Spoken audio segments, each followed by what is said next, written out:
Welcome to Parenting Decoded, a podcast for practical approaches to parenting. I'm Mary Eschen. A few months ago, I asked my Facebook group what areas they needed help with in the manners department. I was thinking the please and thank you kind of manners, the ones that included sending thank you notes to people who gave you gifts.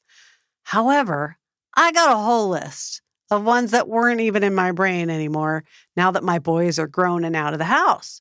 These parents sent in all sorts of requests. Here's some more that they had thought of. How to handle interruptions.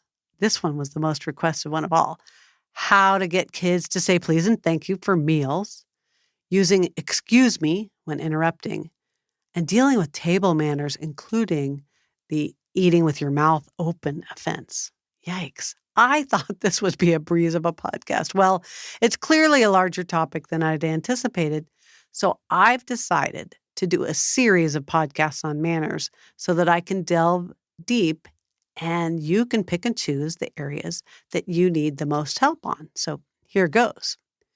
The basics of manners is about teaching kindness and thoughtfulness of others to allow our kids to see outside their oftentimes very selfish world.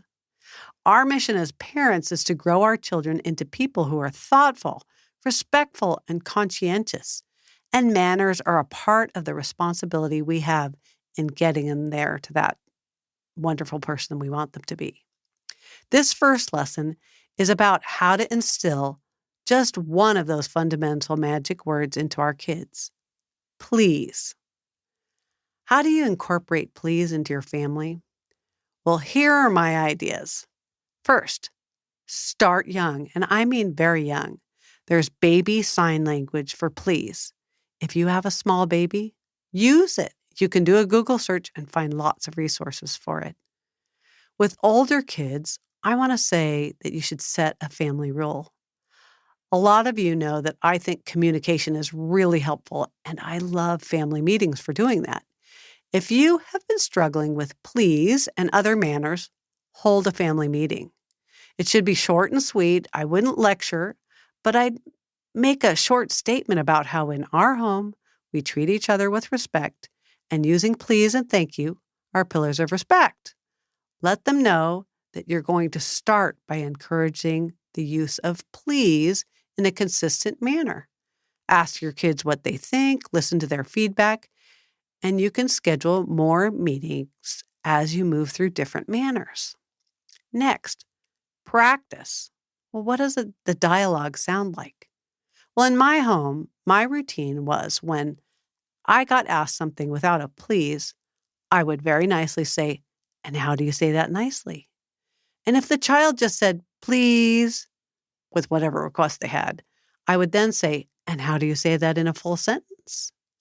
I not only required this of my own boys, but also their friends who were over constantly. I was even-handed, not just forcing my own boys to have those manners, but the boys they were playing with, to treat me with respect. I want to show you, go through a couple of examples using this full sentence request first. It's like, it would sound something like, Mrs. Eschen, can I have some goldfish? Sure, and how do you say that nicely? Please. Nice try. How do you say that in a full sentence? Please, can I have some goldfish? Of course, here they are. Now, the second method might be, I'm calling it the excuse me method. One mom, while I was doing some research, used this instead. She would just say, the mom would get something like this. Mom, I need to go to the store to get a poster paper for tomorrow. Her reply was, excuse me? Mom, may we please go to the store to get poster paper for my project for tomorrow? So she basically set up a signal, and that signal was excuse me in her house. But I also want to encourage you to do the next thing, which is to upgrade the please for older kids. As your child gets older, you can incorporate may I please into your phrasing to upgrade their speech to be a bit more formal and respectful. So in our example, it would be, may I please have some goldfish? Or please may I have some goldfish instead of the can I please have some? You get the idea. It's subtle, but certainly an upgrade. Have a family meeting to talk about the need for an upgrade. Keep explaining that this is a life skill you are teaching, not a method of getting them to submit to our will for no apparent reason. People want to be with people who treat them with respect. That's why we're upgrading. It's practice for life. Another idea is for you to role play. I gave you some examples already of a dialogue, but I think that the use of role playing can be incorporated to hone your family's skills while having some fun. Learning should be fun, so put on your thinking caps and even incorporate your kids into the brainstorming of how you can do that. One idea might be to set up a special dinner with a special plates and lots of different dishes on the table that have to be passed around. Then, while lighting the candles, you're going to do practice while you eat. John, may I please have the rice? Andrea, please pass me the mac and cheese. Over-exaggerate the whole meal. Maybe you have a special please meal once a week for a while. Maybe you have a please breakfast on the weekend. Or maybe a please game night where you have to ask for the dice or the cards really nicely each time, just exaggerated. Come up with a few ideas and try them out. Next, I can't say this enough. Consistency is the key. That's what's going to make it all work. I said that for me, it took about 10 years in order to make this stick. I'm not kidding. I was loving and kind. I didn't nag. I didn't lecture. I just waited for the correct response. And then, and only then, did they receive what they were asking for. I don't mean to say that my kids were slow or anything like that, but it just takes a lot of consistency of expecting respect and going through those motions of asking for it and making sure that you get it. Now, I do want to make a mention that you need to be modeling what you want to see out of your children. Modeling the behavior you want to see is hugely beneficial to your quest for any behavior, but especially in the area of respect and manners. You being kind and using please will complete the loop. Your kids notice what you do. They are little sponges. They will know if you are sincere and true to this quest for good manners. Be it. Live it. Because if you don't, by the time your kids are tweens or teens, you'd be amazed at how they seem to join the hypocrite police and will start throwing your poor manners right back at you. So beware.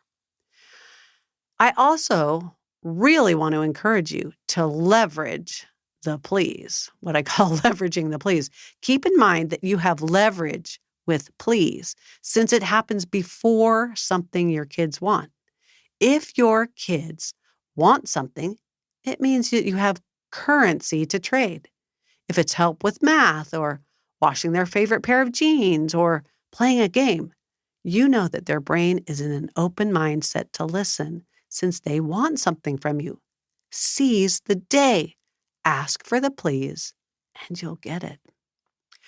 There's also some other ways that to give kids the feedback on it instead of just the examples I gave earlier. I would just want to give you a couple of other examples of phrases you might use instead. I also want to encourage you, as I say these, to remember that you're going to use them with a loving and gentle tone. One of the phrases that I heard as a kid was, you're missing the magic word, or what's that magic word again? Some parents do, I can't hear you when you ask like that. I think those are all totally legit. I also think that if they ask rudely for something, give them a choice. You know how I love choices too. They can ask nicely, or you can encourage them to solve their own problem if they don't want to. For example, if they say, I need some milk, your reply might sound like, you can ask for it politely or try to get it on your own. Just make sure that if they are sassy back at you and say things like, you never help me, which does happen occasionally, that you just give them love and not start an argument about their poor attitude. A simple reply of, that's sad. And what did I say? Then go listen to podcast number 41 on disrespect to remember what to do about sassiness. That's all for our first lesson. Practice these ideas and see how you do. Feel free to send your thoughts and challenges with the please to mary@parentingdecoded.com. Next up in our manners training lessons will be how to incorporate thank you into your family life. Please note that there are transcripts of all my podcasts on my website, www.parentingdecoded.com, but they can also be accessed directly from the show notes for this episode. That's it for now. Have a blessed rest of your day.